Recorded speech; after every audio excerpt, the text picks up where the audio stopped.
Hey, and welcome to HangarReady, everybody. How we doing this evening? A couple quick things to take care of before we get started. Um, this is our second episode talking about CitizenCon 2022, and let me introduce my co-host for this evening. Jolly, how are you doing this evening? Doing great. Tennessee beat Alabama. Okay, not that I would care, but yes, even though I live in one of those states and next to the other one. Turin, how about you? How are you doing this evening? Good. A little tired, but doing well. I think we're all a little tired. It's been a long week and a long day. Numidius, how about you up there in northern land compared to the rest of us? Well, I never consider myself a northern land, but Well, we're doing pretty good. You're up north here. of everybody else, I think. Okay. It's been a pretty comfortable day. It's been nice, so this will be a nice way to end it. So, Hawk, how about you? How are you doing this evening? I'm doing good. Expecting a storm to roll in later today, but should be good. Hopefully we will be done before that happens. Hopefully. We had the train go by and everybody thought that might be a thunderstorm here a minute ago. But we won't have that come by until about 3 a.m. And Frack, last but obviously not least, how is our beloved Senior Director of Fleet Security doing? Doing great. Long day, Good. lots of meetings, but ready to roll. Never love staff meeting weekends, do we?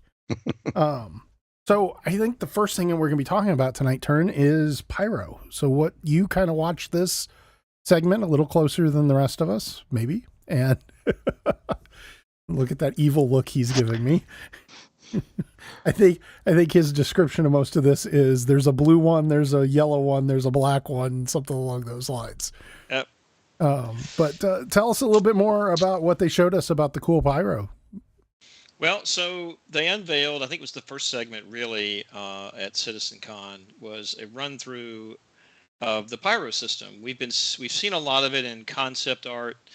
There was one planet that they had given a little bit more detail to, but this is the first time we actually went through with the lead developer. I believe he was one of the lead developers working on the Pyro system, and I got to say it's a really, really huge step forward over the planets in the Stanton system. In fact, throughout the discussions, he kept mentioning they have to go back to some of the planets like Microtech, Daymar, some of the planets and the moons in the Stanton system, and do a pass and update it like they have with Pyro. So I think we're going to start with Pyro 1. This is the blue planet. It's supposed to be the blue glowy planet, hit by solar flares and the like. The solar flares were not working. He mentioned that was it, but it's populated by these blue crystals that you see. You have to admit this is everywhere. This is an absolutely amazing landscape. Yeah, I mean it looked a little bit like Lyria meets Yella or something of that nature. Kind of a mash between those. I remember the blue crystals that used to be all over. It was either Lyria or Walla, one of the Walla. two. Yeah, Walla. And then interspersed with all these various different organics. I can only imagine. I think a lot of us were also imagining what kind of animal populations might be in this area, and it's hopefully one day we'll be seeing some of that too. But they have really spent a lot of time, and you got to say, what else are they going to do during lockdown? I guess, but build these systems. And here's another shot where he was talking about just the scale of the various formations that are on the planet. The things that the one in the distance that looks like a landing pad. He did mention that you could actually be able to land your ships on top of that. So it's really, really good. I completely agree. I mean, this is just absolutely top notch it's much better than even Microtech, which is wonderful. What they didn't show was the outposts that are going to be put on these planets. I think they're waiting to kind of, they don't want to reveal everything that they see, but just think of those colonial outposts or those type of building block outposts that we've been seeing and them talk about being, put on the surface of these planets as well. Yeah. And, the thing that I find absolutely amazing is they in the span of a year, have basically completed an entire solar system, at least. Rumor has it there may be more than that, that they've completed and they just haven't shown us. So I think it's pretty amazing. What about Pyro 2? Pyro 2, I think this is the red one. Is this not the red one? Can we go to that? Yes, it's the red one. It's really a desert environment. So think Daymar with red sand. But unlike Daymar, this planet has blue oceans or aqua oceans that you see, bodies of water around there. And this is one of the areas he began to talk about where the various biomes are coming together and the ability that they have in the new tech to override some of the options of the pre-biome spread that they had. So you can actually get a better meshing. He did show one picture where it looked like, one just kind of abruptly stopped and the other one started, but the areas where it's meeting like the water line and a couple of the other transitions, they've done a really good job in being able to smooth that out. You see some of the dust clouds that they have on there.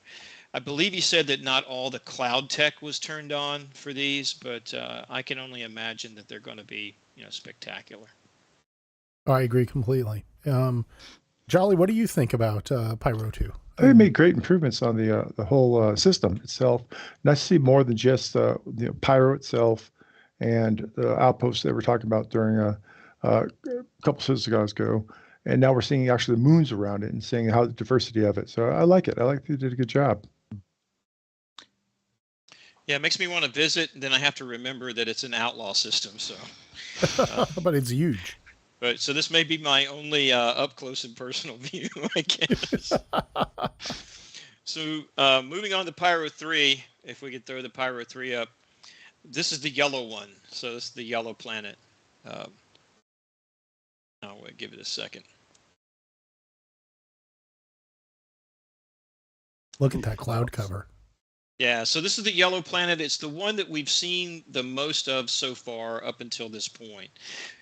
It's if when they get to the point where they begin to show what's on the ground, that yellow color that you see on the screen is not sand. It's not dirt. It's actually a moss that covers everything.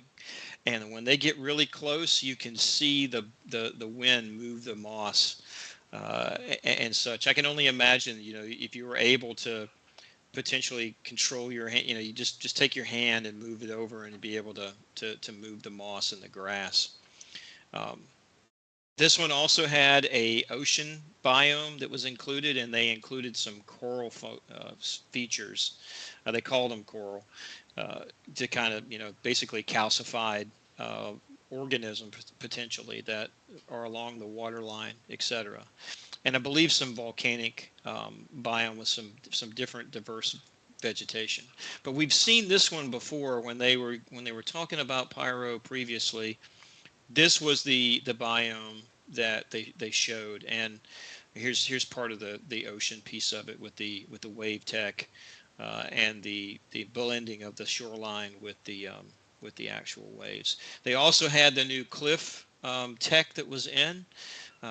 This was something that when the river guy was talking about in a later segment in CitizenCon. He was talking about the rivers, or it could have been an Inside Star Citizen. I think it was Inside Star Citizen the week But they before. went along and actually made cliffs. You really get the sense in the Pyro system. And let's remember that what they're doing when they're building these, why there's a blue one, a red one, a yellow one, a black one, and a whatever one. It's because they're developing it to be able to procedurally generate these into the other systems that they're going to have within the game. So that was really where the satisfaction came out of it and the excitement came out of it. I think they moved on to Pyro 4. This was the one where he said it was inspired by the Scottish Highlands. Sparse trees, lots of grass, small plants, rocky biome, and it was really as if you were standing somewhere in the Highlands of Scotland. You can almost imagine, the heather in the hills type of approach with this one. I don't know, Nam. What were your thoughts with the Pyro system? Well, in general, I see keep talking about the biomes where each of these planets. I mean, some of them you say, okay, that's desert, but at the same time, the planet's not just desert. It's like compared to a lot of other sci-fi games, that's one of the big things I love about what they're doing with the planets and Star Citizen is it's not the Star Wars effect where you have the ice planet, the desert planet. I mean, these things have gradations to them. And it just makes a bit more sense that a planet's not just going to be one type of terrain. And they built the tools here so that hopefully I think it's the Montreal office that's going to be building out most of these systems, I think. And they're just that they got the tools to make these things right and make them seem real, really. Yeah, absolutely. You get the sense when going back from the very beginning when they were talking about Star Citizen and the launch, you'll be able to go anywhere in the system. I mean, it's a real planet that you could go and travel all the way around it and land anywhere. And it's a great point, Nam, that they actually put in different biomes so you get the sense of it's an actual planet and not just one big slab of ice or one big, flowing sand dune or something like that. I think also in Pyro 4, I don't know if we have a shot, they had a massive crater. It was very visible from space. And it was actually like a crater within a crater. That's on 4. It might be 5. No, you've got it up. It's that crater right in front of you. Oh, okay. Yeah, so that it's a massive crater, and then there's actually another crater inside of that too. And so, at some point, this planet was smacked pretty hard, and you wonder if was it used to be Pyro 3 instead of Pyro 4? You have no idea, but it looks like a big eyeball looking right at you. So, pretty good. I mean, it's amazing the kind of work that they're doing in this space, and we complain about how long everything's taking, but the graphics quality. And as we zoom into this, as you can see, we're actually down inside the crater rim, meeting the cloud layer. And I've never seen that in a game like this before. I mean, it's just unbelievable from a visuals perspective. Is that Mount Doom in the distance? It must be. It looks like Mordor. This is the Mordor planet, for sure, and it has to do with the height maps that he did go in quite a bit, and I really appreciated the dev that was speaking, and I apologize, I don't remember his name, and I didn't write it down, but he didn't come out with a lot of techno speak. I mean, he really talked about it. He got the points in there when he said this is all based on the height maps that we have to do, or the meshing or something, but he never really got down into losing the audience in the techno. And I, as a non-technical programmer myself, I really appreciated that. I completely agree. Frack, what are your thoughts so far as we look through these slides? I think it's gorgeous. As somebody who a big chunk of my ancestry came from the lowlands of Scotland, I'm waiting for the lowlands planet. But, what do you think about that last planet we were looking at having to do FPS operations on the surface? Moving around on the ground in these different biomes, I'm glad we're going to have a wide variety of vehicles to choose from, but it's definitely going to play into the strategic decisions that are made if you end up in, ground combat trying to fight over territory or whatever. Not only each planet and moon, but each area of a planet or moon is going to make a big difference in how you approach that. Yeah, I have to agree. One of the things that strikes me is, we come from our own real life experience, and even in remote parts on our planet that are, kind of inhospitable, they cut roads in. You have roads that go to places, to these various outposts.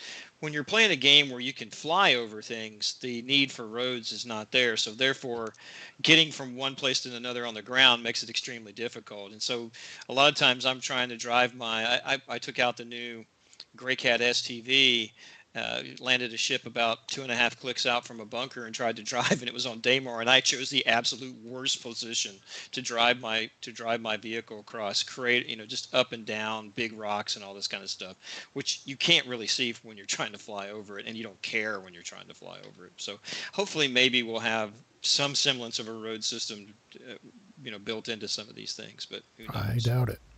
I don't see them giving us roads. No. That's really the rub of it. I don't believe they showed us Pyro 5, but I know we Yes. have something on Pyro 5C, or it's either Yeah, that's it. It's either 5 Pyro Charlie. 5 Charlie or whatever. This is the black planet. Yeah, go ahead and or bring really that the black. obsidian planet. The And obsidian. It was the one with the. this Yes. one, No. This is 6. We need to go back one more video, Jacqueline. No, 5C. That's a moon around a gas giant or something? yeah, I think they didn't show us the gas giant.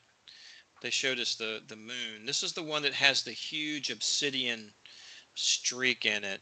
Yeah, she's got to just cue it up. It was. We're queuing it up right now. No, back. You're already there. That's part of it. Go back. Where you're looking at. Go back out a little bit. A little more out.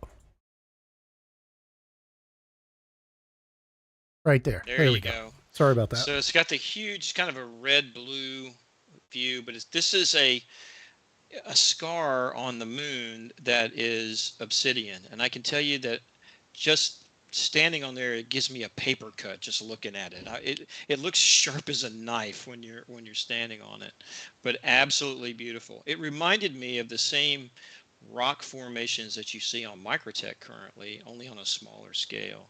There are sections of Microtech, and maybe they got rid of it with the new update, but there used to be a section on Microtech that had these black obsidian rocks everywhere. The weather was usually inhospitable.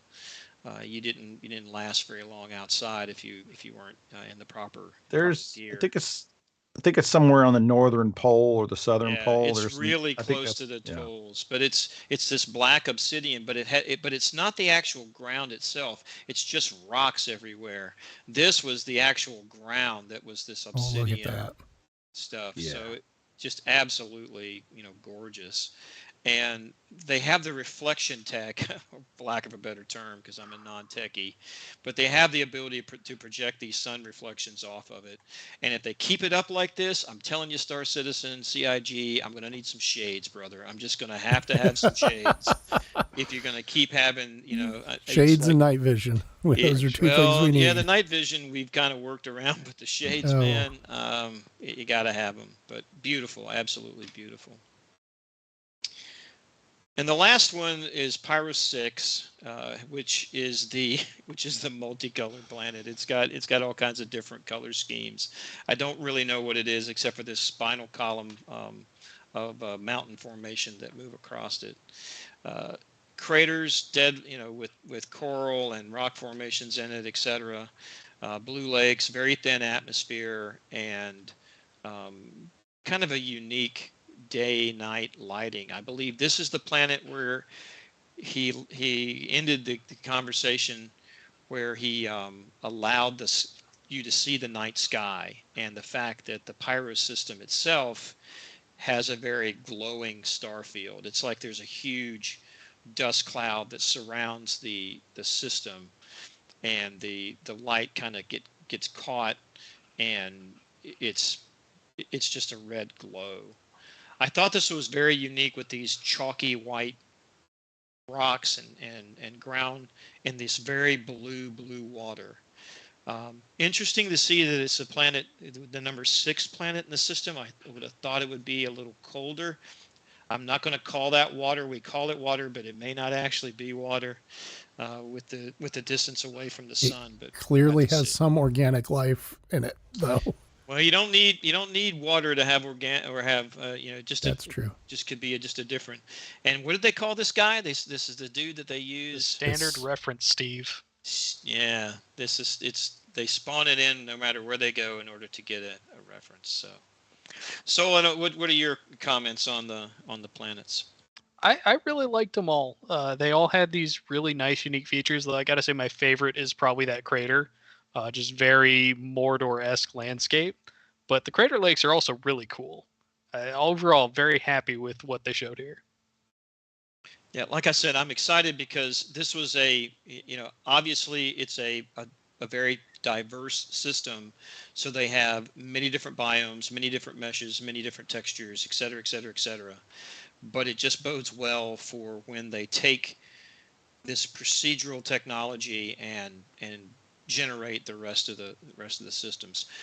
I'm an Elite Dangerous player. I got over 3,000 hours playing Elite Dangerous. They switched to the new system, and one of the challenges that they had to overcome was their ability to render the planet's surfaces. CIG doesn't really have that challenge. These things are beautiful. Yeah, when you get down close, there's some rocks that are floating in the air. Some of the surfaces aren't exactly right yet. Okay, we got it. But for the most part, they're absolutely gorgeous. That's it, Jay. Well, and let's just go around the horn here real quick. How excited are each of us at getting to the Pyro system? Jolly, what are your thoughts? I mean, anytime they open up a new location to go to, I think it's very interesting. You got to check them out. You got to see what's going on there. In this case, it's going to give us 7 different things so we can go and visit. So I'm looking forward to that part. You'll be exploring it again. Even if the exploration technology is done in the game, you'll be able to do something more that you haven't been able to do before. So I appreciate that. Yeah, I think that we'll be spending a lot of time in Pyro and doing a lot of large org operation jaunts or expeditions into Pyro. Nom, I'm on a scale of 1 to 10. How excited are you for Pyro to get released in 4.0? 10 basically. It's like just somewhere new to go. Not just these 5 planets and the moon they show. There's going to be a lot. There's whatever's going to be going on around the gas giant, and there's other moons that are orbiting some of those planets. And not to mention, who knows? By then we may get an inkling of the new outposts we'll be talking about in a little while. The new underground structures and all that. Yep. Because 4.0 is going to be middle of next year if we're lucky. So let's we'll knock on wood, May or June, I would think. Frack, Pyro has got to, for you as kind of the security section of our org, Pyro has got to be a big nightmare for you to a certain extent because of the logistics problems it's going to present for us. Oh no, it's all fun. No, I look forward most to that first ADI expedition into Pyro that I hope we do together and that we do right. That we put together, that first kind of exploratory trip through the gate into Pyro and take a tour together. I'm looking forward to that. I think that we should fill a server and just get 100 people, 95 people, whatever, launch onto a server and take a whole fleet through and do a full tour of the system. Oh. And then after that, I'm looking forward to fighting for space. Turn, you've already said your piece on this, but I'll skip over to Soulhawk Soul. How excited from an operations and logistics standpoint are you to get your hands on another solar system? For operations, it should be really fun. For logistics, I gotta admit, I'm not looking forward to that. As fun as it is to crunch numbers, logistics is one of those necessities that some people find fun. I'm not sure I do. Well, what do you think? I know we've got 15 to 20 viewers on right now. What do you guys think? Tell us in the comments below if you have any questions or comments about Pyro and its planets. Go ahead and chat in YouTube chat or join us on the HangarReady Discord in live show and put your question in there, and we'll be answering questions at the end of the show. I'm excited about that. Also, guys, do me a favor, like and subscribe the channel. We're trying to get to 1,000 subscribers, and every little bit would help in that space. So help us out.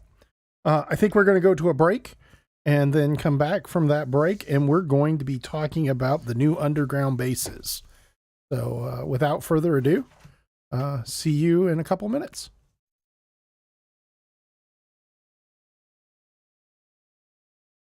Hello, fellow citizens. It's Joni here from HangarReady. If you've missed any of our podcasts, check us out at youtube.hangarready.com to watch previous episodes. We also have tutorials on how to play the game. Please like and subscribe on our channel. See you in the verse.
The verse is unpredictable and dangerous, but it rewards those who are prepared.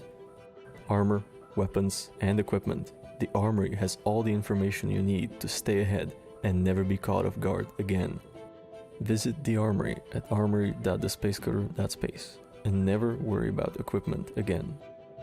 Fly safe, fly ready, and I will see you in the Armory.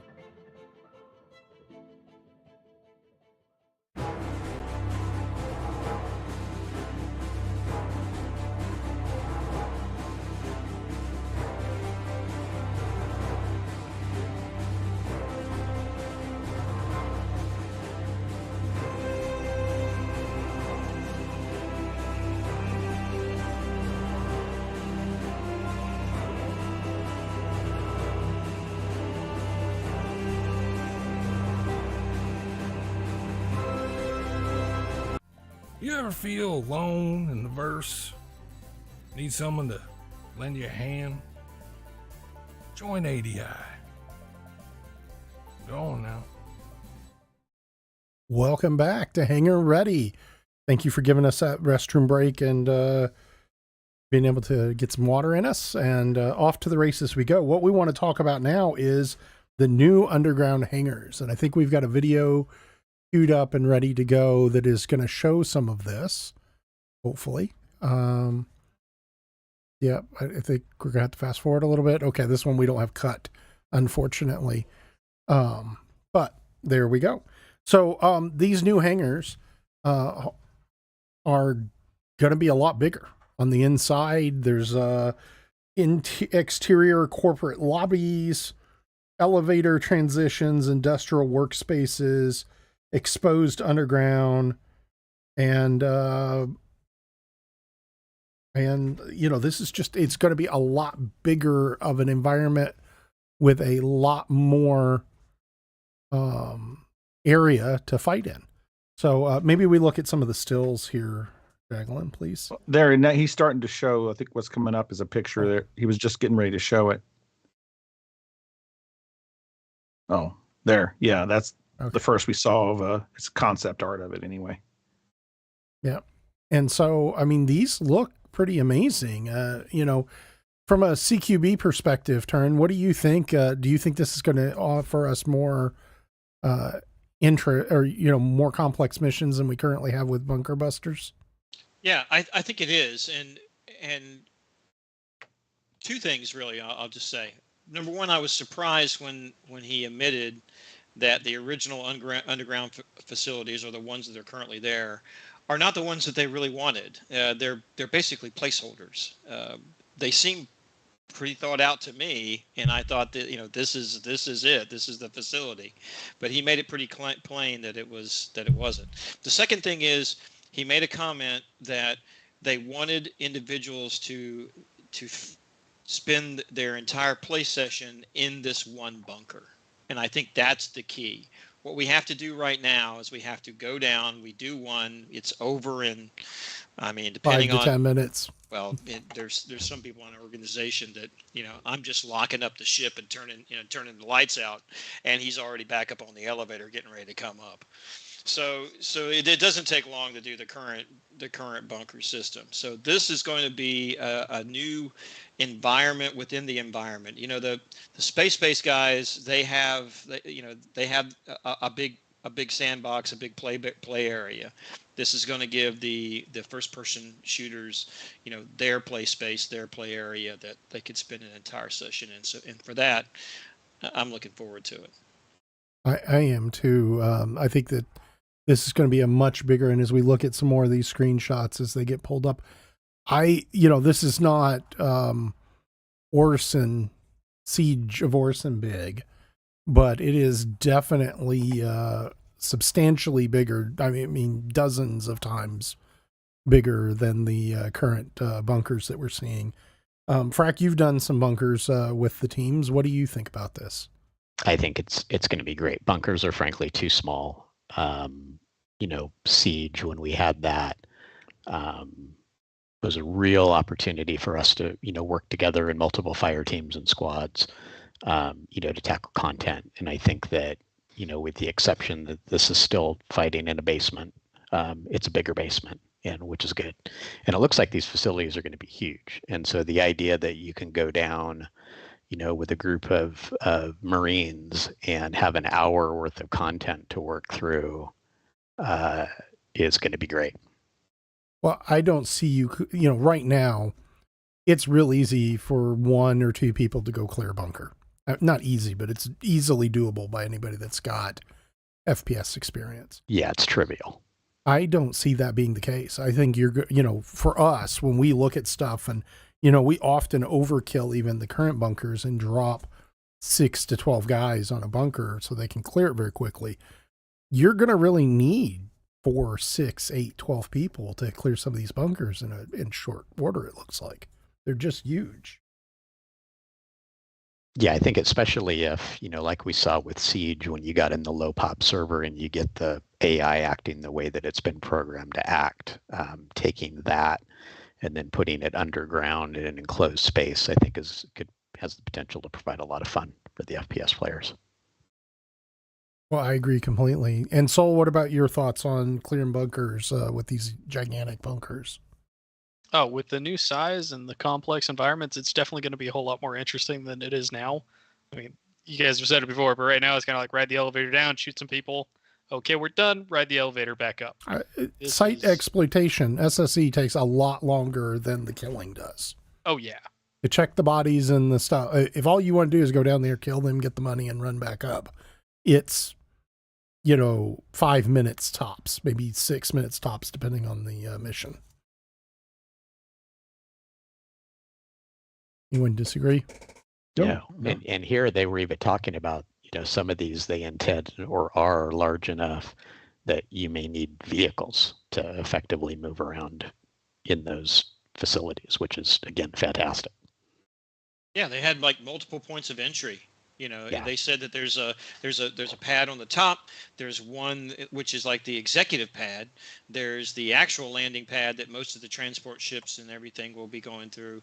Then there's a little side for the vehicles to go in and out of. So I think it's not only for fire teams of 4 to 6 people, maybe multiple things like that, but you can have stealth missions, and there's a lot of different mission types that you could run in here: assassinations, data gathering, sabotage, info gathering. There's all kinds of things that you can do, even to the point where eventually potentially overpowering one of the guards and putting on the uniform, and suddenly, since it's a big facility and everybody doesn't know everybody in it, maybe you'll be able to walk around in one of the livery of the people who work there and get through some things. A lot of potential that they could do and play with. Completely agree. This is amazing. They said specifically, look at how these missions run for 60 minutes, which I think is great. But what you got to keep my eye on is an incentive for many players in a game is to, in our game, make credits. And so if it's going to be a 60-minute mission, then make sure the reward is worth 60 minutes of that player's time, because they know it can make more by doing 5 different missions in the same 1 hour period. So hopefully they take that into consideration. I believe, just like every time they've done in the past, every time CI comes out with something new, they give you more of an incentive to, hey, please play this for us so we can check out if it's working or not. And I expect the same thing to happen with the big bunkers, or as I call them, the ground-based carriers. It'll work out better. Yeah, without a doubt. I'm ecstatic about these things. These are going to be, it's going to separate groups of players that can work together as a team from those that don't. I mean, there's just no doubt in my mind again, this is not a Siege of Orison platform, but it is, it's half of a platform. It looks like maybe a full platform, not 3, but somewhere between half and one full whole platform to clear. And that's hard to do with the 4-man team, in my mind. Nam, what are your thoughts? Well, these things are, they build it as replacing the bunkers, but they're a lot more than that. This is a complete blueprint for replacing any surface and underground facility. Any of your outposts. They talked about having cargo there, which basically means they had hangars to land your cargo ship in. or that's at least in the concept. Let's not forget, even with the outposts we have now, CIG shown they got no problem having people having totally separate missions going to the same location. I mean, I'll do a package delivery to an outpost and somebody's ERT bounty spawns right up above me, and it changes the whole situation. With how big these places are, you could have 3 or more different players or groups of players on different missions coming to the same location, and hopefully they don't conflict. But sometimes they will. That would be good. I mean, little PvP. This is big enough. Yeah, this is big enough to where, at least if it's fully built out the way they talked about, to where you could have several 3-4 man teams doing their own thing. So there's a lot of potential here. And they don't have to do the whole thing at every location. They could say, oh, this location, we just need the surface piece and the hangars and some other stuff going on. Another one will have everything all the way down to the river, caves down the bottom or whatever, maybe with a lava river going through it. Who knows? There's so many options. But you bring up a good point, Nam, that these could be, we talk about it in a combat standpoint, but these could just be, a place for cargo hauling or refining or investigation missions. Investigation missions, which we're going to talk about in a little bit as one of the new mission archetypes that are coming out. But you could be, now when you do surface mining on Daymar, you've got to fly to a station to offload that to begin your refining. What if they had an actual refining station on the planet itself? So there's a lot of potential for it.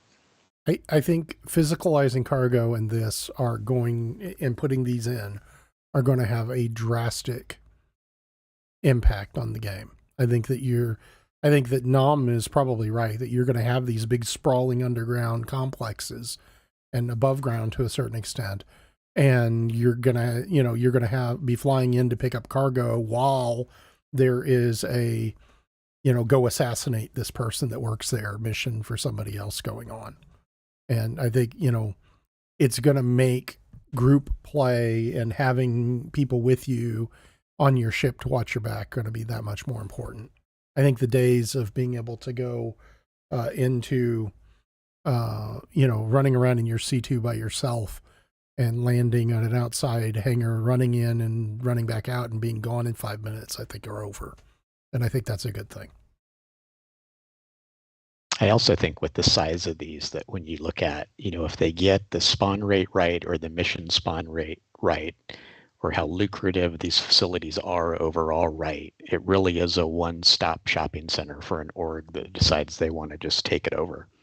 And you can work it all day. You can be bringing loot and materials in and out to cargo ships that are hauling it away and just lock the whole place down. It covers kind of all elements of an organizational structure to make that machine work and could actually be profitable.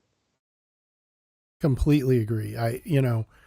SSE is going to become a lot more important after the wipe, and what I mean by that is sensitive site exploitation. Right now, we don't really exploit sites a whole lot because there's not much need to, and we have a database wipe coming up. But as soon as that database wipe hits, being able to scavenge armor and weapons off of the enemy to sell and to use is going to become a critical thing. And I think as we start to talk about some of the private hangars, as we get towards the end of this, that being able to stockpile stuff is going to be important. So farming a mission or set of missions like this at a single location for hours would be very attractive to a large org. So moving on, let's talk about investigations. Nam, do you mind kind of taking point on this?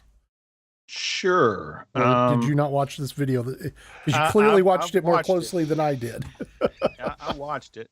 Yeah, they basically just went over investigations, which just to give an idea, they gave a brief rundown of the current mission types, but because these are the most complicated ones they have to deal with, and it's a perfect example of this would be the PI mission we have, which is where you get a sense that you successfully got something. the point is that it's called the PI mission. It makes the character feel like a detective. Is one of the things they had mentioned. It's you're meant to look for clues and interpret what you find. Same way with the current PI mission that's located at Kovalex. You're going around looking for terminals, and if you don't find all the bits, you can still finish the mission and submit it incomplete. But you'll get a slightly less successful ending, which is kind of cool. That there's more than just one ending to the mission, like it is with most of the ones now. But it gets complicated because they have to take the time to provide some background, some flavor for a location or during the mission or the person you're trying to get the information on. They had 2 pitches. The first one was a definite answer. For example, a missing repairman found dead, but that wasn't the one they used. The second pitch was to find pieces of evidence that support one of a few options, like with the current PI mission. More evidence means a better chance of getting it correct, getting just like with the PI mission. You get paid more. You might get an extra little audio bit at the end saying, thank you for all this. Here's a bonus. And also, and along with this is going to be using some of the mechanics we're familiar with and those to come for the information gathering, like using a med gun to aim it at a dead body and get the cause of death, which could be a key clue to solving the mission. But they're trying to find a balance between not spoon feeding all of it to you and then making it so obscure that you've been in games where the puzzle's so obscure or they didn't design it very well and you spend forever looking for the clue and it's just buried or just non-intuitive at all. So this is very complicated. How do they get that balance? And how do they make it scale? They mentioned that. I remember they mentioned that toward the end. How do you make these repeatable? Because right now with the PI mission, once you've done it, you can do it again, but there's really no feeling of reward when you do it because it's the exact same story every time. They have to make this scalable in that they got enough pieces, different paths made so that one can be spun up out of the blue and it will feel at least somewhat different and somewhat new. It's a great thing. It's like I just said, I don't envy the person who's having to balance this because it's a hard one to crack. Their investigation type missions are very fun, especially for those of us that love figuring out puzzles, but they're hard to make them repeatable and scale. Well, I completely agree. I'm not a big fan of the current investigation missions, but looking at this video, I'm pretty excited to at least try them out when they get the new systems in place. Jolly, what are your thoughts? Are you looking forward to this content? Oh, yeah, I am. I think it's Kovalex on steroids. And Kovalex, as noted, the first time you went through and you did that mission, you probably actually bothered to read the computer screens. Yes. You realize in the end, it didn't matter. It was a matter of, let me find the computer screens. And once you do it a couple times, I know where all the computer screens are at. Quick 8K, I'm away. I'm out of here. And so that's it. I do like the fact that I think it's going to be more of a puzzle than Kovalex certainly was, in terms of you got to figure where you want to go next, who you want to talk to next, what's going to happen. There's a lot of things that are open there. One thing I do like about this also, this type of mission is you're going to have a lot of new players in the PU who all they have is a Mustang, and that's it. Well, you can do this mission if that's the only ship you have. Just like if you have Aurora, you could at least do the delivery missions. You don't have to start off with a bunch of credits. You don't have to start with a big ship. I can have a smaller ship here. These are more missions that I can do with the small ship that I do have, my small starter. Completely agree. Brack, have you ever tried any of these? Is this even in your wheelhouse? I have, and why I don't do them now, I think would go to my opinion on this, and it kind of touches on the end of what Nam said, which is repeatability. I think that, the first run through on this type of new mission is probably going to be great.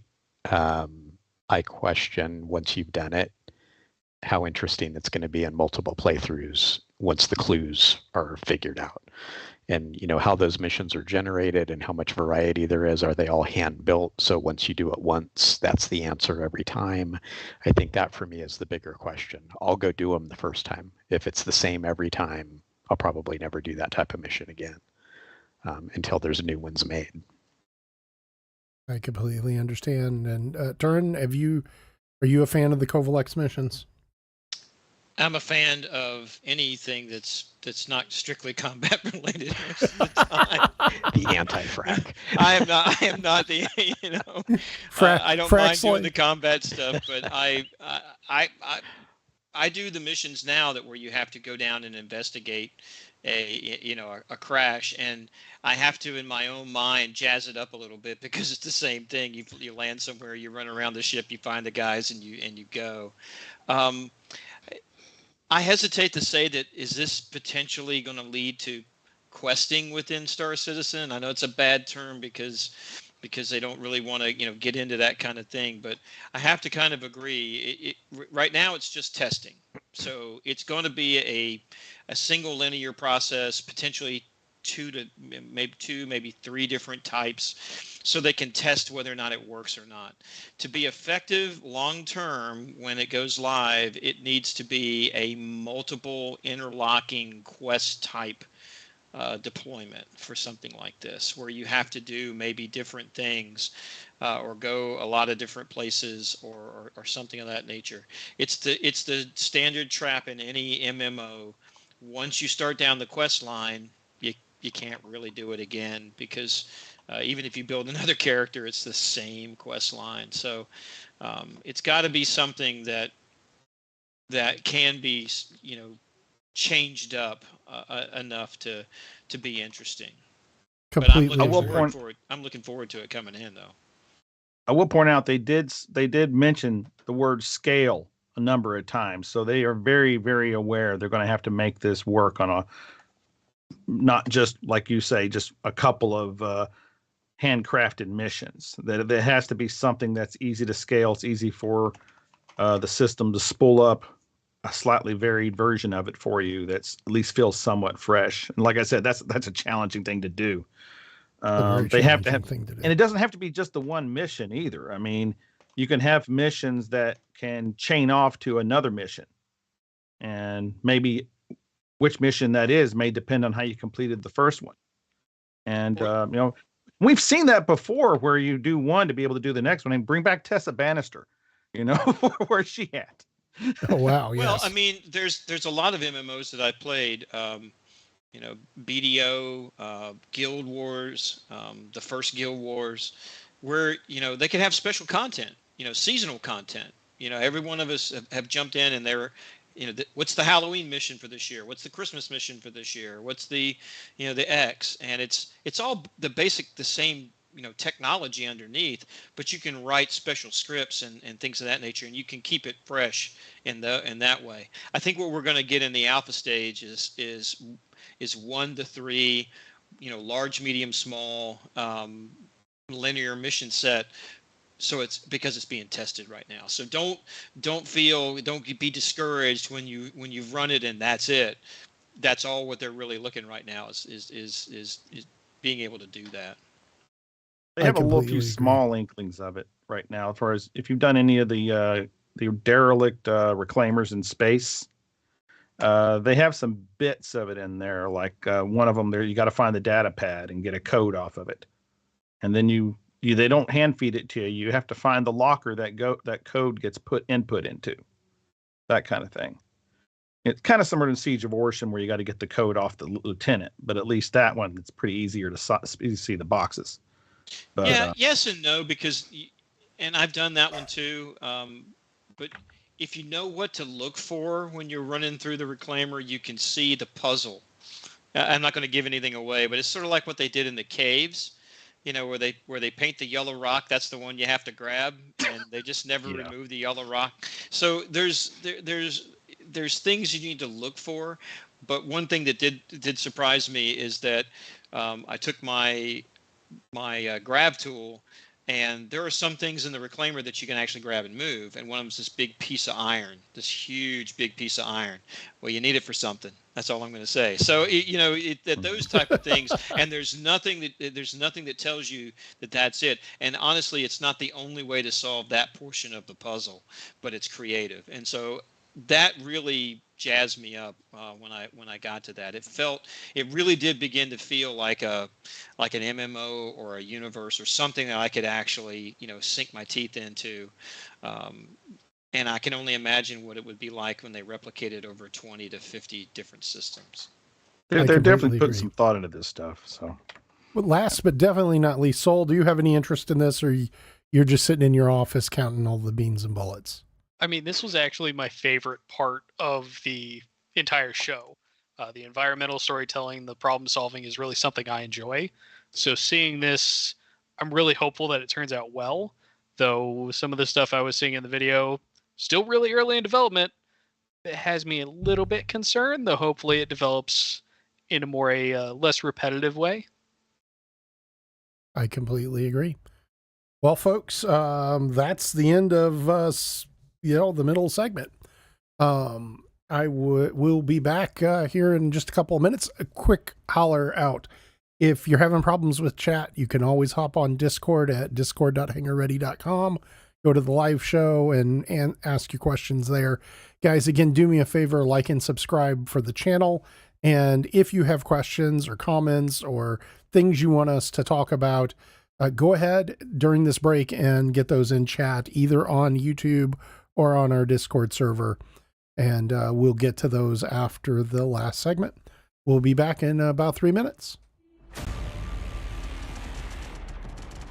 The verse is a place full of pirates, outlaws, and danger. And all of us get stuck in bad situations sometimes. Here at ADI, we have each other's backs, so you're never alone when things go from bad to worse. Join now and stand with us.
Courage,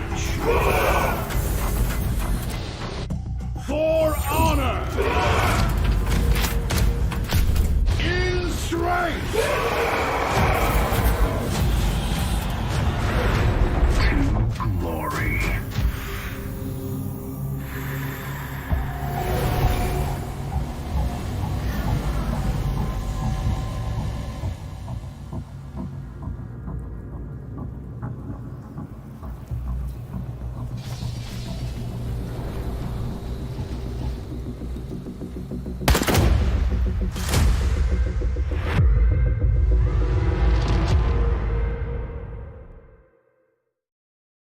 And welcome back. Hopefully you enjoyed that commercial break that we have there.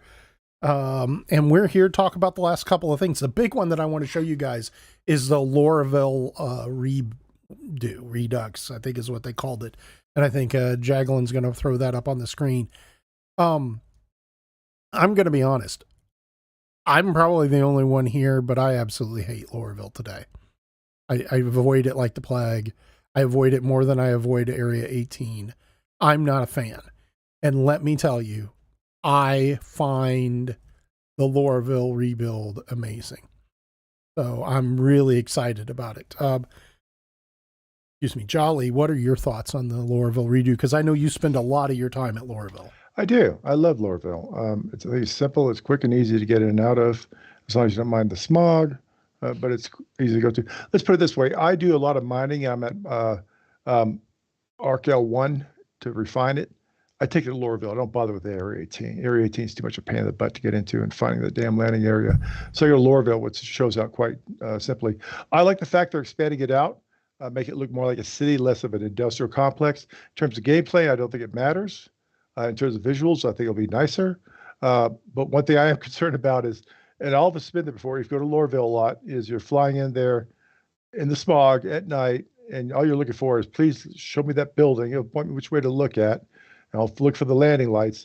I can see myself running into a high-rise apartment complex as I'm trying to come into land at Lorville. So that's one thing I'll definitely see that being a problem, because it looks like you have to fly between the buildings to get to the shuttle area. Steep angle attack is what we'll be taking from here on out. Yep. Noam, what are your thoughts? Well, any improvement to that place, I don't hate it. I mean, I'm don't hate it or to love it, but this looks great. And my only main question, they're making it much bigger. The question is, how fast is that train going to go? It needs to go have faster. you ever taken the train out to one of the gates lately? How long that takes? It's a long ride. It takes 5 minutes to get to the 5 minutes. So that thing better go a lot faster. It better move like an Orison shuttle if they're going to put it out that far. I completely agree. Frack, how much time do you spend at Lorville, and what do you think of the rework that they're showing us? So Lorville is my starting city, similar to what Jolly said, mainly because it's the quickest in and out of. I don't like cities in general. I'd live my life off a carrier if I could. I think the rework is beautiful. I have the same concerns about if they make it big and cumbersome to get through. I mean, I really do spend as little time as possible in cities. You have to go to them for certain things. So I'll miss the old Lorville if the new one takes forever to get through to get stuff done so I can get back into space. I completely agree. The quicker you can get to space, the better. The reason why Orison, no one is there except for Siege of Orison. Turn, what are your thoughts? I know you currently or don't. Tell me, what are your thoughts on Lorville? Fan of it? Not a fan of it? Do you think I don't mind it? I don't really have an affinity one way or the other for it. I'm usually an Area 18 person. That's where my starting location is, because I tend to think it's easy to get in and out of Area 18. I don't know why. I don't typically have an issue with it. Maybe it's the smog at Lorville or whatever. But, unlike Frack, I see myself finding an office complex somewhere where you'll see me with a coffee cup looking out of the window, as the bean counter machine goes off behind me, because that's my job. I'm interested in seeing that, since they're expanding the Lorville play area, are we going to get back into having actual missions at cities? Everybody remembers, I hope, if you were here long enough, you used to be able to run missions in the Lorville system. You had to, if you to earn some credits, if you needed some credits, you could take a box from L18 to or Area 18 or whatever it was, 19 on the hab area, out to one of the gates. And it took flipping forever because the train takes forever to get there. But there's actual missions you can do. I can see that being sort of like what they're doing in the underground bunkers that we just talked about, the underground facilities, maybe making it so that you have some actual gameplay in these cities. That would be exciting to me. I'm gonna be honest. I miss all of the box runs we used to do in New Babbage. Hop in a Pisces, fly around New Babbage, and right there in that system, and to and from, and do box missions was wonderful. I enjoyed it. Where else can you see landing a Carrack on top? Just the ramp on top pinnacle, of the building. Pinnacle landings. Yeah, I completely agree. Soul, last but again not least, what are your thoughts on the redo of Lorville? I think it has a lot of potential. I like the current Lorville, and seeing it get bigger, it's definitely got to look better, but it all comes down to the navigation. I mean, it's a usability thing. If the trains stay at the current rate, it's probably not going to be that great. If they get faster, it's good. So it all depends on what they actually do with the mechanics of it. So let me ask you this question. Do you think that they're in the process of getting ready for player housing? Is that the reason they're redesigning some of these cities? I don't think they're at that point yet. They might develop player hangars, but I don't think they're looking at player housing. Player hangars, player housing. That's all the same as far as I'm concerned. Yeah, I don't think they're at that yet. I could see that coming later on down the line, but I don't think we're going to see that in 4.0. I think probably laying the initial foundation. Yeah. Go ahead. They already kind of have. If you want to go see what we're talking about, go to like Area 17 on ArcCorp. You can land on top of those buildings. You'll see the elevator system that they put in even back then at ArcCorp. It wasn't functional. Fast forward to New Babbage, you can land on top of those buildings. You can actually go inside the elevator lobby. There's a Covalex box, but still there's not anything, that you can go beyond that. You can't go from there. Potentially they could tease with the new Lorville. You can actually go inside the elevator lobby. Maybe you could go down to a floor. Maybe there'll be something up underneath there. Who knows? I'm excited. I think it may be coming. I think that not in 3.18 or 4.0, but I think that part of this is them starting to set that up, because ultimately in these major cities, we're going to need to have some form of player hangar, player housing combo kind of thing that you can use. And I think that that's their plan, is to use these buildings. Frack, what are your thoughts? Do you think that's what they're doing, or do you think it's just for delivering packages? I suspect it's tied to the hangars. But part of what we didn't talk about that I think is a real positive step is, this is working towards the elimination of the no-fly zones also, which makes the overall, surface and surrounding area of these cities, frankly, more fun and explorable. Are we to the point where they're looking at player housing? I have no idea. But they've been pretty clear that our personal hangars are coming.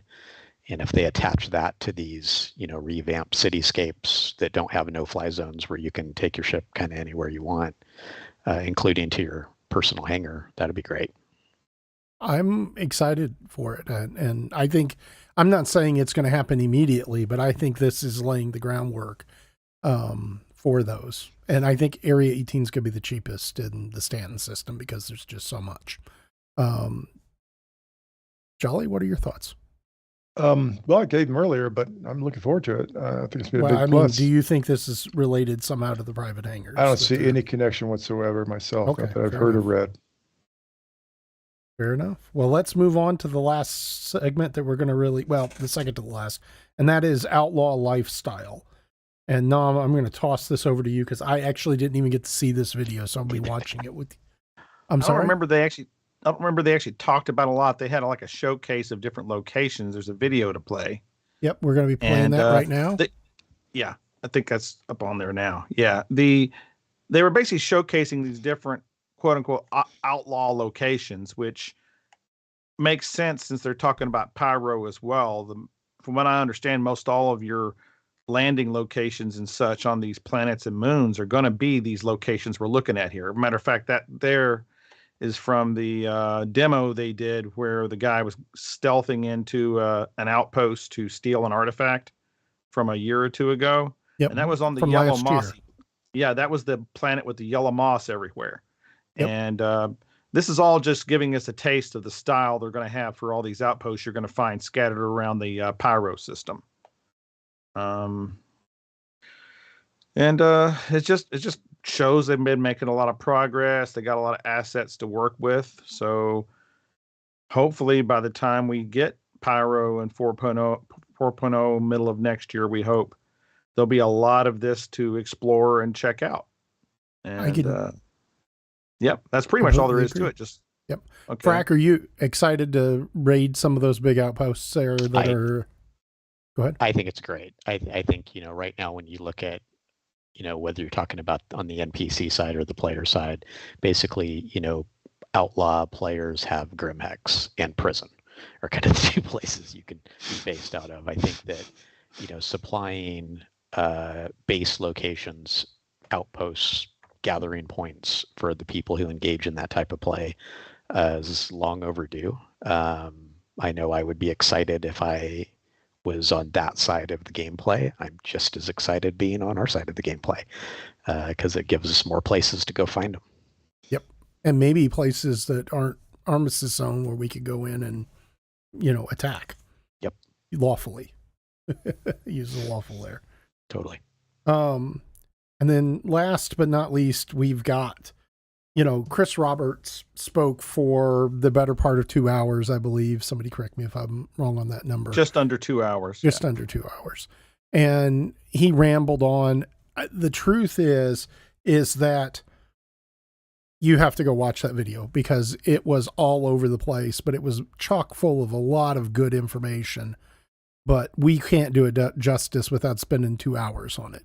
I think what I'm going to ask is for each of us to take, one thing that he said there that we felt was really impactful for our viewers. So I'm going to start with Soulhawk. Soulhawk, do you have anything out of that 2 hour conversation that was the most impactful for you?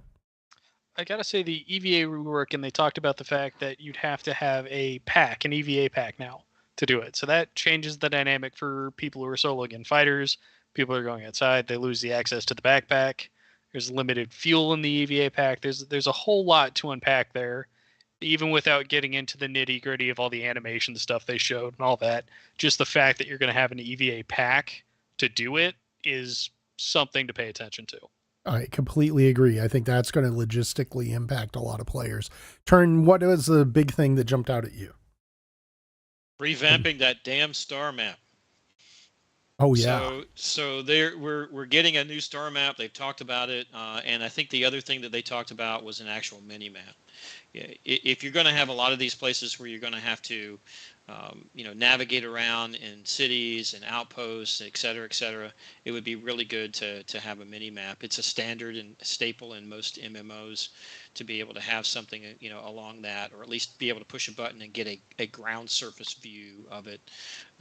But just revamping that star map that we have today will be something that I'll definitely look forward to. The one thing that I like about a mini map is it probably will have cardinal directions on it. Let's hope. We can only hope that they give us a compass. Come on, CIG, a compass. What I wouldn't give to have a compass built into our helmets. Frack, what was the big thing that jumped out at you? EVA for sure. The rework with the push-pull and, changing the orientation that you EVA in. But since that was already taken, I think the personal scanner, the ability to pulse scan, has a lot of potential. I think it also has a lot of risk with how they implement it. I hope they get it right. I certainly don't want a scanning wall hack that's going to kind of undermine tactical FPS gameplay. But, the ability to scan for items of interest and hopefully have a compass, like you said, that goes with that would be great. Yes. Compass and GPS coordinates or something equivalent to that are too high on my list. Nam, what was your big one? Well, both what they said there was important to me, but the one that stood out to me was radar, long distance radar, and what it meant for travel. They showed where you would put out a long distance ping, you'd get something 10, 20,000 kilometers out, and then you'd use the new quantum mode, you'd be able to move in on that location. I mean, that's huge to me. I mean, that's, they're kind of tied together from the, you get a ping on something that in turn gives you a quantum destination to spool up your quantum to go to. and it's not going to be in this. Well, I'm going to be burning down for 1,000 kilometers. It's going to be a while. I'm going to get a cup of coffee. Now you can shorten that trip, and I know that's a common gripe for you, Jolly, where they burned in way too much time-killing stuff into this game. Mm-hmm. And this is one step towards cutting out one of the more annoying time wastes. I would say serves absolutely nothing. One quick correction there, Nom. It's 20. They were showing 10 to 20,000 kilometers. That's what I thought I'd said that. Yeah, 10 to 20,000 kilometers. Yes. Yep. So we're talking long distance scanning. It's like the ability to detect people at range. Right. Way outside of the normal ship radar. This is, you get a ping that something's there, but you don't know what it is. It's something, Jay. It's not exactly Correct. detailed, but it's something more than that you can then push that other boost mode or whatever it is to travel to. Yeah. I you know, the air group guys aren't going to like that, like white on rice. I can see them using that quite a bit to go, I wonder what's over there to kill. Jolly, what was the number one thing that jumped out at you? Actually, it wasn't a feature they talked about. It was Chris Roberts' approach to the whole thing, the whole segment. I feel, I read a lot of the different sources out there covering Star Citizen. There's been a lot of complaints targeted towards RSI and CI that they're spending all their dev time on Squadron 42 and PU is going to the wayside. Of course, everybody's involved PU. No one's involved in Squadron 42. And I think he went out of his way to try to emphasize, look, we're not wasting our time in Squadron 42 because all this stuff is going to come over to the PU eventually. Now, it's probably got to be over there at PU until it goes live, but he is correct. They're not wasting their time. It's just he's looking further out in the future. I think a lot of us, I'm one of them, we look more, 318, 319, if there's a 19, or whatever. We're interested in right here, right now, because we're playing the game. I know we're testers, but we are playing the game. And I think he's got a little frustrated with that. And so he spent a lot of time trying to explain, look, don't harass us about spending time of our dev time on 42. It will directly apply to the PU. Yep.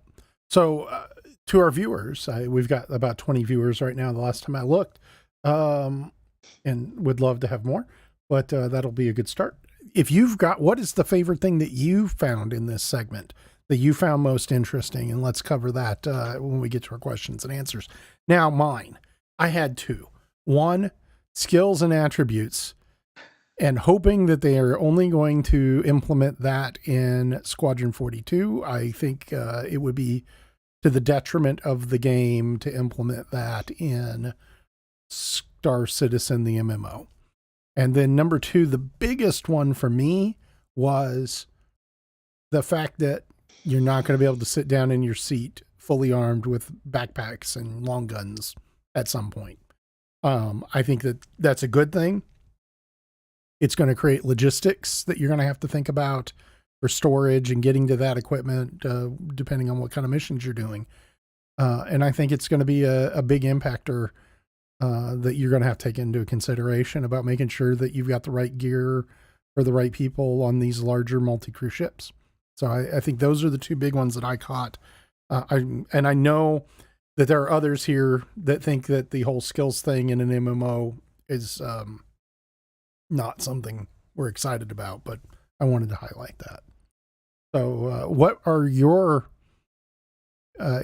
thoughts on things that Chris Roberts talked about in the last 2 hours of the show? Go ahead and post them. Go ahead. No, sorry.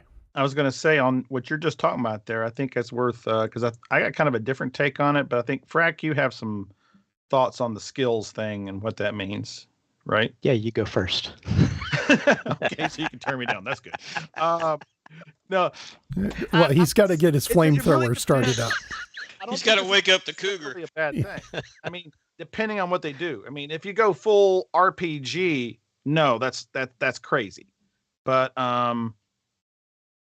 if it's just a mild buff, just a little bit, you can get just a little bit further reach. You can just a little more strength, just a minor buff to strength, agility, endurance, fitness, and it could even, and the reason I think it could be a good thing is it goes back to the death of a spaceman, where they want to give you a reason not to take stupid risks, to just I'm just going to backspace now to get out of here. That's easier. Well, if you've had to get a slight buff on your character, there's people not gonna be like, I don't want to do that because my character's regened a lot lately, and they have had that. They've talked about how as there's going to be a degradation of your clone after a while every time you regenerate. I mean, there can be consequences. One of those consequences could be you lose things like this, and then if you have the final permadeath and you have to draft up a new character. That character starts from 0. You lose all those buffs you've earned up over time. So that gives you an incentive not to just throw your character away because it's more time expedient. Okay. I mean, it depends on how far they go with the buff. If they make it silly like an RPG, then that's breaking the game, I feel. So, Frack, you got the flamethrower ready? Good thing. Go Go ahead, Frack. Tear me up. I'll keep it mild. Here's the concern that I have with it. One is personal, and that's that I want Star Citizen to be a player skill based game, not a build your character based game. Here's the bigger problem I have, all the way back to Ultima Online. Every MMO that has attempted to implement a repetitive use skill buff system has been exploited to the extremes. And so you either make it so ineffective that it doesn't matter, at which point there's no point to having it, or you risk whether it's the old days of putting your eraser on your space bar while you go for a jog while your character jumps up and down in your house, or macroing your gladius in a circle so that you gain G resistance while you're not even playing. That's the concern I have, is that if you bake this so that it matters, people will do anything and everything to max that out. And essentially it's encouraging people to exploit and to some degree cheat. That's my issue with it. Yeah. If pulling G's, mild G's, increases your ability to pull them, somebody will go out in the middle of space and build a joystick device that will grab the joystick and put it into a spin.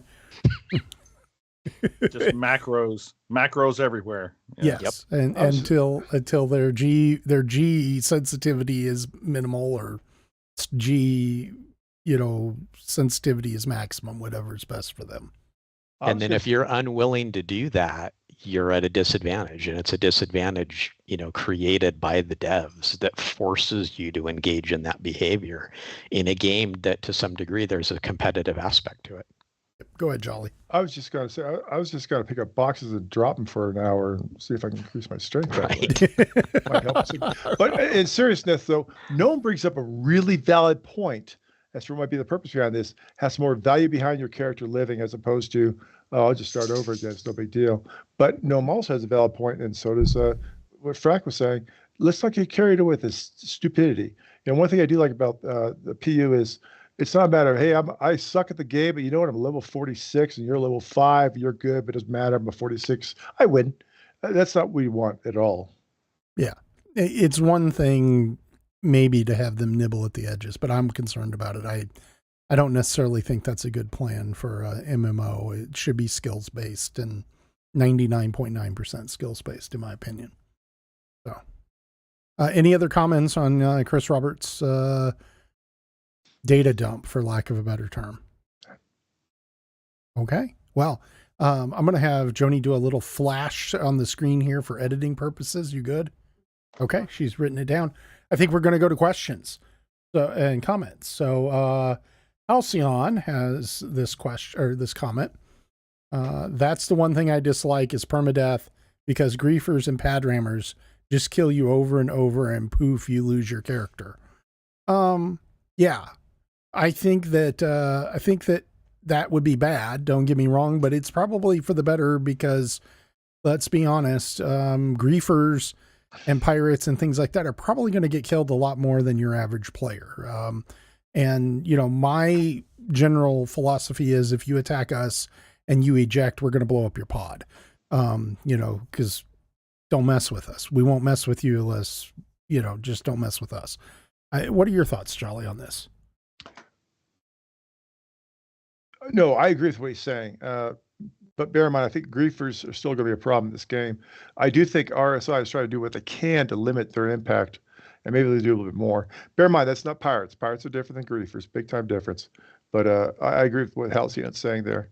Is I hate to lose the fact, I hate to lose my stuff I've worked for over a grief as opposed to I lose it because, well, I suck at the game, which is all right with me. I understand. Sol, what are your thoughts on this? I think there's still a lot to be worked out in the permadeath and what all you lose carrying over. The griefers are going to be a problem. They're always going to be a problem in online games like this. It's more what systems they put in to mitigate them, and we haven't seen all those yet. We've seen the barest beginnings of them, really. I completely agree. Nam, what are your thoughts on griefers and permadeath and how what kind of problems do you see with that?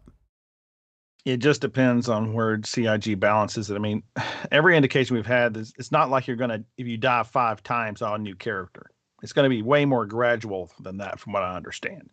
Yeah, but if you get killed 20 times by griefers in a week, it might be a problem. Yeah, and you're right. And it might be. But honestly, I mean, you're going to get, it's going to happen on occasion. You get in the right spot, wrong place at the wrong time. But I haven't got a good answer for it. But okay. I don't know how often you're actually going to encounter that much unless you're just doing the repetitive, trying the same thing over and over. If you're getting ganked every time you go to a particular place, you're going to have to change up your game. Yeah, no, I completely agree. But I mean, the flip side of that is that griefers are griefers, and they'll go pick on newbies as best they can because they put up the least amount of fight. Turn, what are your thoughts on permadeath versus pad rammers and griefers? Well, pad rammers and griefers, those people suck no matter what system you have in the game. My problem with permadeath is that it drives almost a need to have something that's going to disappear when I die, which, what is that going to be besides money or something? Because if we're talking about a game where it's supposed to just be my skill, my ability to go in and practice, and I get better by playing, what does permadeath really mean to me? I start over with a new character. Okay, well, everything's in my brain, so what's the deal? What am I actually going to lose? So I think we need a lot more information on what does permadeath actually do. And I'm concerned about the idea and the concept of permadeath drives us into places that we may not really want to go. Reputation is one thing. Well, okay, reputation, but that's that's a game mechanic, and I think I could probably live with that. But if it's something like skills based or something of that nature, that means they have to implement that skills based thing into the game. So it's beyond credits, or maybe I don't get the biggest hangar that I had before because I'm inherited it from my granddad or something like that. I just think there's a lot more to it, and the only thing I've really heard right now is it's a way for you not to be risky in the game. Well, I mean, the game is risky, man. So what are you really losing with it? I think there's a lot more that needs to be determined on that. I agree. Frack, what are your thoughts? I think it's a balancing nightmare. I think that on the one hand, when it comes to the game itself, I would be on the side of, I think that death needs to mean something. There needs to be penalty associated with that because that drives more realistic decision making on what people do. When there's no cost to death, the most sociopathic players get even worse because there's literally no consequence to them doing what they're doing. And so having some level of penalty, I think, is a positive thing. From an internal training standpoint, I get concerned about things like if Arena Commander doesn't become a viable simulated training environment, things like our fighter training where we kill each other every day, all day, becomes a problem in the PU. And I don't know how that's going to work out in the future. Marine live fire training where we're shooting each other. Once a system like permadeath comes in, that could just bring all of that to a halt if we don't have a simulated alternative to that. And I think that hurts us in the long run.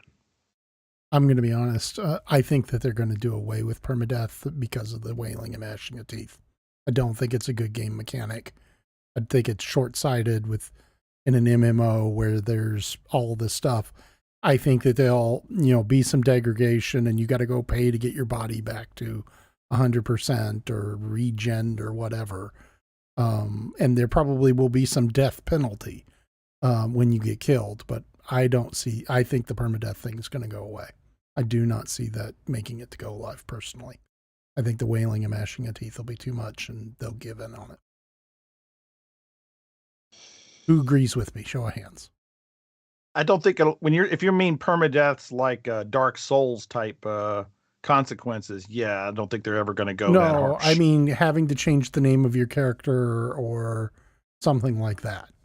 I don't think they're going to do it. I think that they're going to. It's a nightmare. I mean, it's a nightmare. Yeah, you're right, it's because it's like right now it's like, that's another name tracker. That's going to be another line in the database they have to track. So, okay, here's my 20th character name. You're going to see current reporting for duty. You're going to know how many times I permadeath by the number of A's after my Turin Atmos name or something. Or the number behind, Turin Atmos 297. Yeah, I mean, I'm going to have to rent a vowel by the time I get ready to get it. So. Yeah, I just don't think they're going to do it. It's too much. It's too much. Now, that doesn't mean that there's not going to be consequences. And I do agree with Frack. If you don't have something, then everybody just starts ramming into everybody or something like that. The sociopaths take over.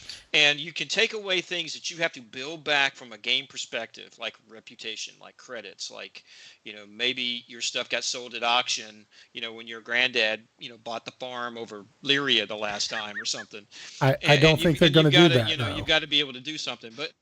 But inheritance tax. I don't. Yeah, I think it's going to be. I think it's going to be a penalty that you have to overcome, and then even along that lines, you've got problems because you could end up in an EVE Online type situation where you have organizations that will be more than happy to front people's death penalty in order for them to get certain gameplay out. So it's a balancing nightmare. It's going to be a nightmare, and they should avoid it. Okay, let's go on to the next question. Stavler says, in the current state, Orison is definitely the largest if you count the Siege of Orison space, but Babbage has quite a bit of thought to it. The others, I'm not sure. I think he's talking about the landing zones. I agree. Babbage it is not as big as Area 18 by any stretch of the imagination, and definitely does not look like it will be. It'll be about the same size or maybe smaller than Lorville. But Orison is awful.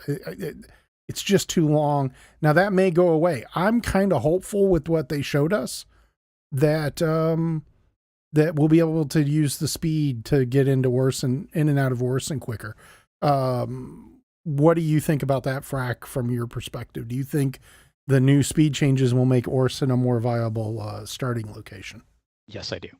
Yeah, I absolutely do. That quantum boost mode really solves a lot of issues for short range travel in and out of Atmo. It's going to depend on, what they didn't talk about and what we don't know is we know there's usually in the Atmo side some pretty broken flight models with how certain ships behave in atmosphere. We don't know how the new quantum mode, quantum boost, and all of that is going to change that. They've talked a little bit since our last HangarReady and since CitizenCon about they're using this opportunity as they implement the new mode into the other ships of looking at retuning how mediums and heavies perform and trying to find a better balance there. So if they really are using this flight model change to go back and look at each and every ship and how they perform in all these different modes in and out of atmosphere, it's going to shuffle the entire deck in terms of how we think of ships right now. But the big unanswered question with regard to Orison is how the quantum boost mode affects in and out of atmosphere. And it has the potential to make that trip basically instantaneous, and then it becomes irrelevant and Orison becomes more viable. They could also just lower the altitude requirement and fix it right now, and make it 10K up, just like everything else. Well, the flip side of that is that I think getting in may be a little hard still, but getting out looks like it'll be a lot quicker with that quantum boost mode. It looks like you'll be able to get out of there really quick. Turn, what are your thoughts on Orison and the space there and them fixing it? Would quantum boost fix it?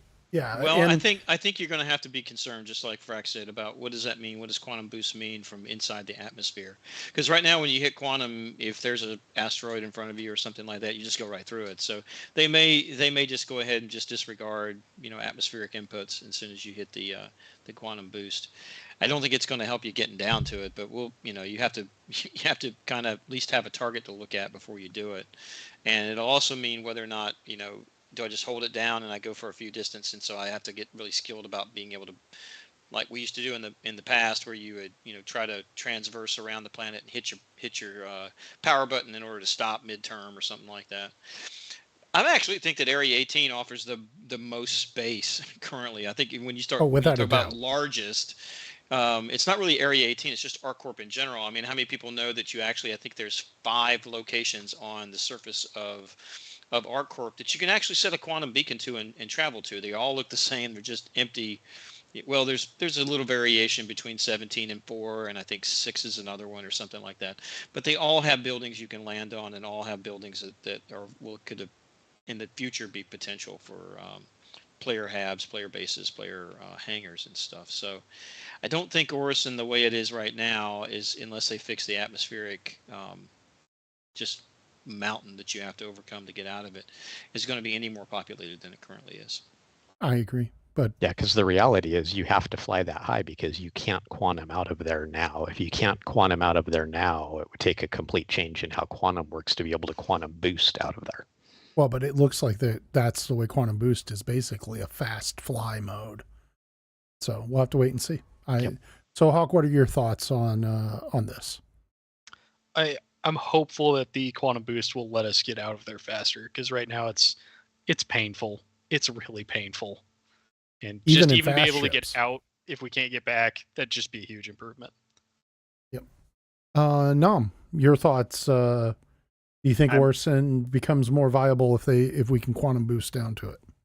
If we could, yes, but I didn't see anything mentioned that addressed quantum in atmosphere or at below the altitudes we're already allowed to go at. So really, there's nothing to go on there for me. Okay, and Jolly, last but not least. Either they change it so we can do the quantum boost to and into and out of Orson, or they simply reduce the altitude. Instead of having to go 175K away, I can make it 15K away, and then I can get into a quantum. Okay. Well, guys, we are at the hour and a half mark, and I think we had a pretty good show. Jacqueline, if you can, never mind. She's already got the stuff back up there about subscribe and click the little bell icon for us. Leave some comments below about what you think of the show. I think we got to all the good, for most of the questions. Jolly, how do you think the show went tonight?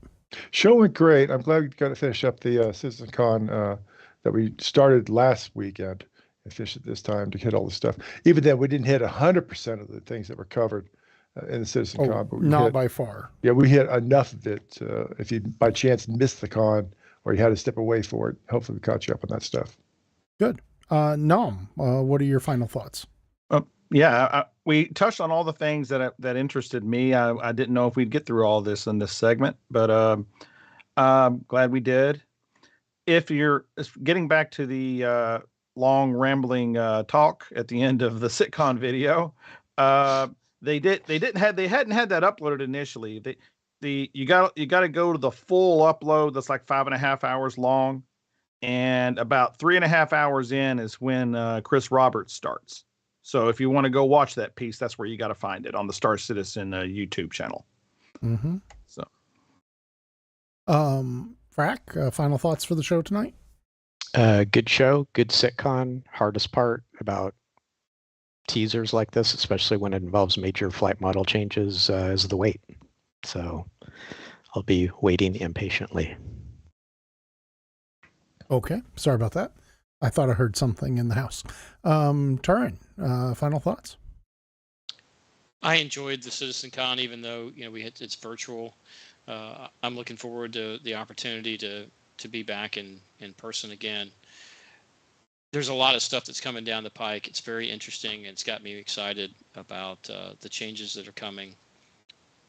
And it just kind of reaffirms that they are actually beginning to get some traction. So I still think I still think it's a long way off, unfortunately. But between then and now, there's going to be a lot of exciting things happening. I agree completely. And Soulhawk, what are your thoughts? It's definitely fun to see the convention and see the progress and just see things develop through the years. It's definitely good to see, considering how long we've all been waiting for this game. I agree completely. Couple of notes here. We will be doing our next show on November 5th at 2 p.m. U.S. Central Time. That will be for our EU viewers. So that's November 5th at 2 p.m. Quick show of hands here real quick. Who thinks that CitizenCon 2023 will be in person? Raise your hand.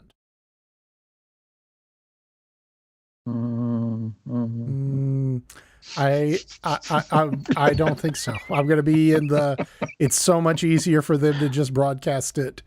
I think that's what they'll do. Money. It's cheaper. Yeah, it's a lot cheaper for them to do it. So they can put the gatherings on the membership or the player base. Bar by doing the citizens. Bar citizens. Yep. Yeah. And honestly, it is That's a good point. for what it would gain them. How much? What would it gain them? Versus the amount of resources and time they have to devote to get ready for that thing. It's a huge distraction. Well, I honestly think this was all pre-recorded. I don't think that they did this live. I think they pre-recorded. Exactly. Yeah. Exactly. That's what I mean. That's why I don't think it'll be an actual live event. Well, but I'm saying in person. Even the part with Chris Roberts going on for 2 hours, I think was pre-recorded. I do not think they did not stream that live. It started on time. That should be enough indicator. That's enough indication that it was major clue. I thought you were talking about in person. It's like it's just such an expense in time. I'm talking about. The question I asked was about in person, but I was just commenting that this con, this was all pre-recorded, 100% of it. There was none of this that was live. They just had one big file they hit play on, and then had it scheduled to upload the YouTube videos for the different segments as they finished them up. They had an intern in the office going boop after everyone was done. You know, I don't think so. I think that they actually had it scheduled down to the minute to show up on YouTube. I do not think they had an intern pressing a button. So well, it's cheaper for them to dispatch 2 to 3 individuals to a bar citizen in a city than to put together an entire convention. Yep. The transitions between segments were too clean and too timely for it not to be pre-planned like that. Especially considering some of their previous stuff. So just quick show of hands, and then we'll call the show. Show of hands that think the next physical in-person CitizenCon is at the year that they release Squadron 42. All right, yeah. So see you in 2024. The only one that's not sure is Frack. I got nothing. You got nothing. I got no argument. So here's a question. Show of hands. The next physical CitizenCon, who's going? I hope so. Well, yeah. I mean, we all hope. Yeah. You know. Jolly didn't raise his hands. I guess he doesn't. I have no bloody idea. We're all getting older. Fair enough. Yeah. Oh, checking my son. Yeah. I'll probably be sending my son. You know. Your grandson. Okay, guys, thank you very much for showing up. I want to thank my co-host Jolly, the deputy commander of ADI, Nomidius, who is a senior director of exploration and survey, Frack, senior director for our fleet security division, Turin, who is a member of the board and is our finance officer, and last but certainly not least is Soulhawk, who manages our operations, our logistics and training team. So we'll be back here, at least 4 of us, on November 5th at 2 p.m. And always come check us out either on Discord or hit us up at ADI. Everyone have a wonderful weekend, and we'll see you in next month. Bye. Bye all.